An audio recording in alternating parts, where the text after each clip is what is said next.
نحمده ونصلي على رسوله الكريم اما بعد فاعوذ بالله من الشيطان الرجيم بسم الله الرحمن الرحيم رب اشرح لي صدري ويسر لي امري واحلل عقدة من لساني يفقهوا قولي۔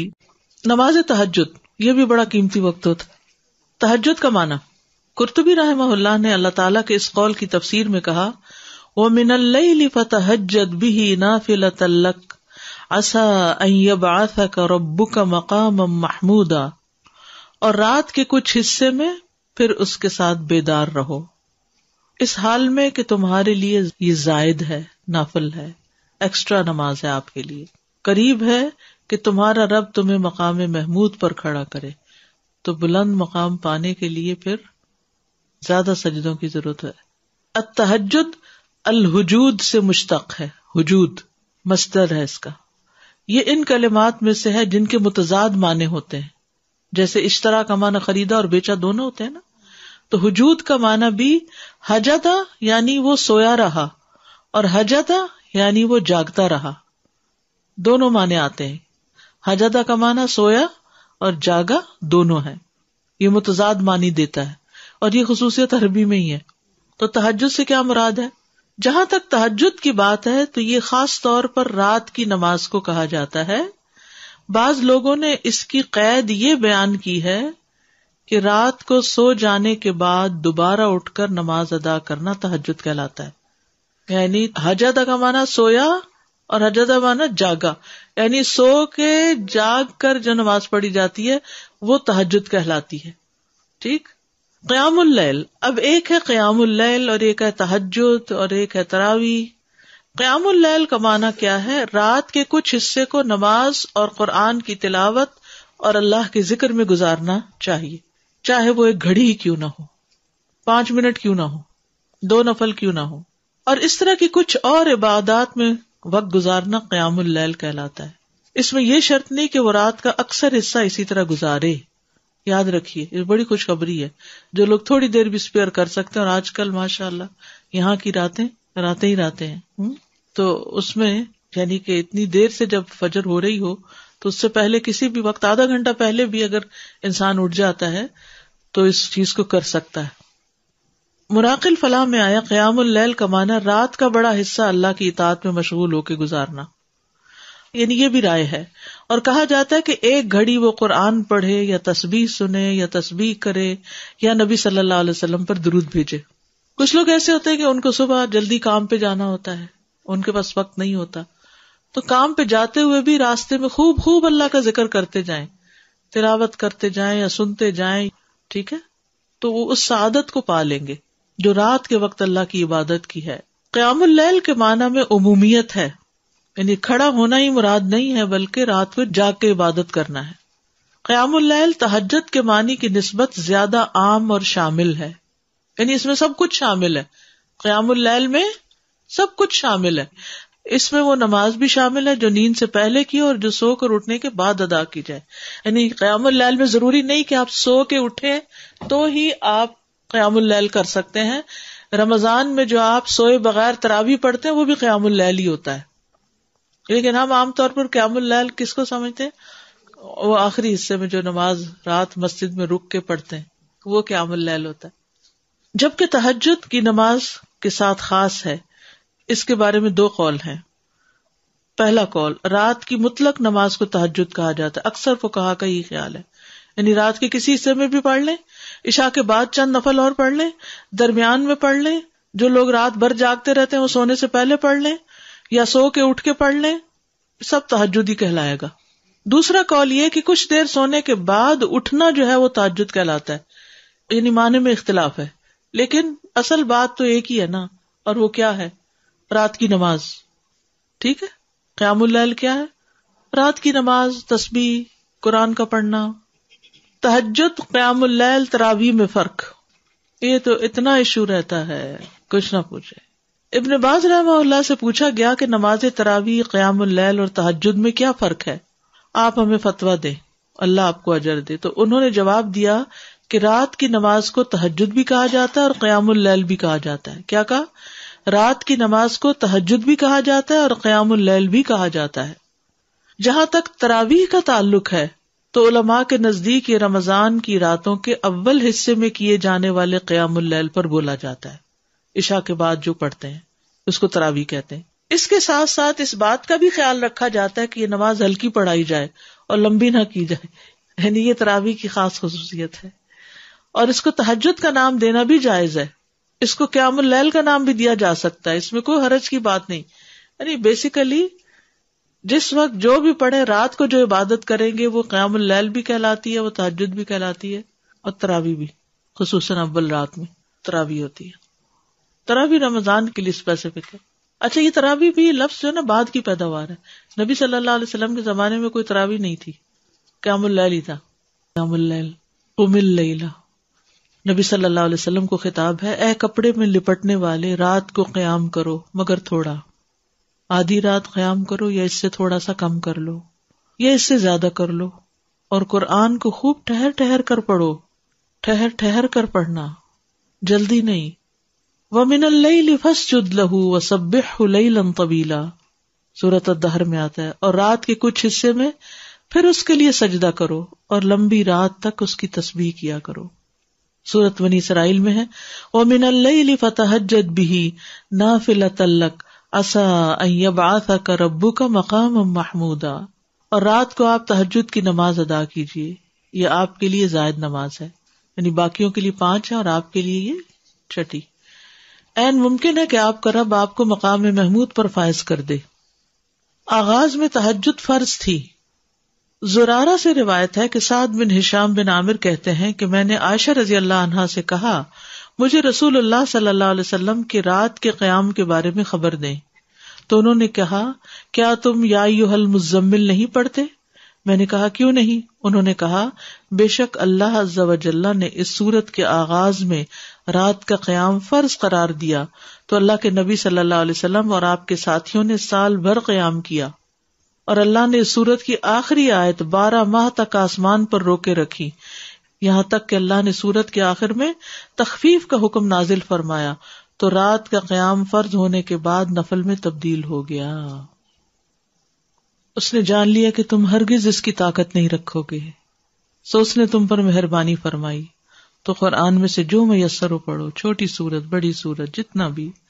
اس نے جان لیا کہ یقیناً تم میں سے کچھ بیمار ہوں گے، کچھ دوسرے زمین میں سفر کریں گے، اللہ کا فضل تلاش کریں گے، بزنس ٹرپس، اور کچھ دوسرے اللہ کی راہ میں لڑیں گے، بس اس میں سے جو میسر ہو پڑھو، اور نماز قائم رکھو اور زکوٰۃ دو اور اللہ کو قرض دو، اچھا قرض دینا، اور جو نیکی بھی تم اپنی جانوں کے لیے آگے بھیجو گے اسے اللہ کے ہاں پاؤ گے کہ وہ بہتر اور ثواب میں کہیں بڑی ہے۔ نبی صلی اللہ علیہ وسلم کا اس تخفیف کو جاری رکھنا۔ حضرت عائشہ سے روایت ہے، کہتی ہیں کہ رسول اللہ صلی اللہ علیہ وسلم آدھی رات کو گھر سے نکلے اور مسجد میں نماز پڑھی، کچھ لوگوں نے بھی آپ کی نماز کے ساتھ نماز ادا کی۔ صبح کو لوگوں نے اس بارے میں بات چیت کی، چنانچہ دوسری رات لوگ پہلے سے زیادہ جمع ہو گئے۔ رسول اللہ صلی اللہ علیہ وسلم دوسری رات بھی باہر تشریف لائے اور لوگوں نے آپ کی نماز کے ساتھ نماز پڑھی۔ لوگ صبح اس کا تذکرہ کرتے رہے۔ تیسری رات مسجد میں آنے والے اور زیادہ ہو گئے، آپ باہر تشریف لائے اور لوگوں نے آپ کی نماز کے ساتھ نماز پڑھی۔ جب چوتھی رات ہوئی تو مسجد نمازیوں کے لیے تنگ ہو گئی اور رسول اللہ صلی اللہ علیہ وسلم نکل کر ان کے پاس تشریف نہ لائے، تو ان میں سے کچھ لوگوں نے نماز نماز پکارنا شروع کر دیا، لیکن رسول اللہ صلی اللہ علیہ وسلم باہر ان کے پاس تشریف نہ لائے، حتیٰ کہ آپ فجر کی نماز کے لیے تشریف لائے۔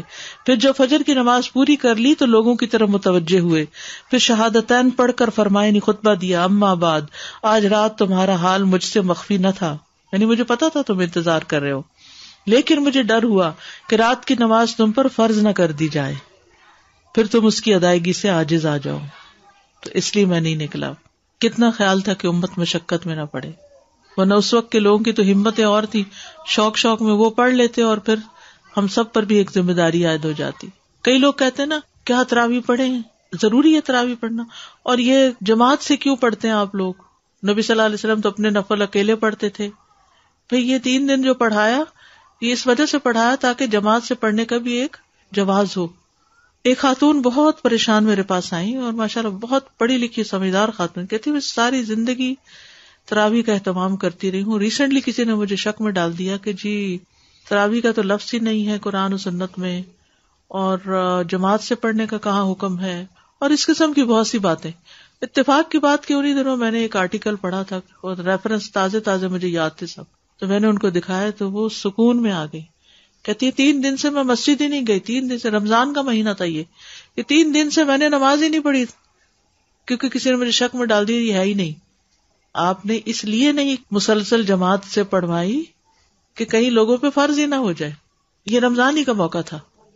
اور پھر حضرت عمر رضی اللہ عنہ نے سب کو اس پر اکٹھا کیا، ورنہ کیا ہوتا تھا کوئی کہیں پڑھا رہا ہے، کوئی کہیں پڑھ رہا ہے، کوئی کہیں، تو وہ ایک اجتماعیت کی جو روح ہوتی ہے وہ پھر اس طرح پیدا ہوئی. تو اس لیے سب کہتے ہیں بدعت تھی، بدعت نہیں تھی کیونکہ اس کی دلیل موجود تھی. بدعت وہ ہوتی ہے کہ جس کی کوئی دلیل ہی نہیں. یہاں یہ 3 دن پڑھی ہے، یہ کم دلیل ہے. اور پھر آپ نے خود واضح بھی کیا کہ میں اس سے زیادہ اس لیے نہیں کروا رہا کہ یہ فرض نہ ہو جائے تم پر. نبی صلی اللہ علیہ وسلم کا تہجد کا خوب اہتمام کرنا. نبی صلی اللہ علیہ وسلم نماز تہجد میں اتنا قیام فرماتے کہ آپ کے قدم یا پنڈلیوں پہ ورم آ جاتا تھا. بس جب آپ سے اس کے متعلق کچھ عرض کیا جاتا تو آپ فرماتے کیا میں اللہ کا شکر گزار بندہ نہ بنوں. یہ ہے شکرانے کے نفل کہ آپ تہجد جو پڑھتے تھے اسی کو ہی شکرانہ قرار دیتے اور لمبا قیام کرتے. ہم جو شکرانے کے نام پہ نفل پڑھتے بھی ہیں تو وہ کیسے پڑھتے ہیں، کتنی جلدی پڑھتے ہیں.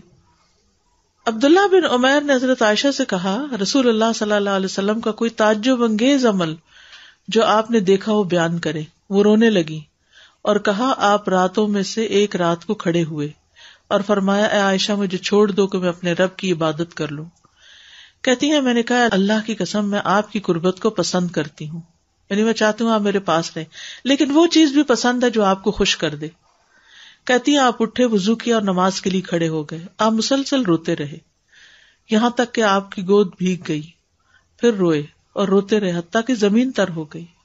اتنے میں بلال رضی اللہ عنہ نماز فجر کی اطلاع دینے کے لیے آئے. جب انہوں نے آپ کو روتا ہوا پایا تو کہا اللہ کے رسول آپ اتنا کیوں رو رہے ہیں، حالانکہ اللہ نے آپ کے اگلے پچھلے گناہ معاف کر دیے ہیں. آپ نے فرمایا کیا میں اللہ کا شکر گزار بندہ نہ بنوں.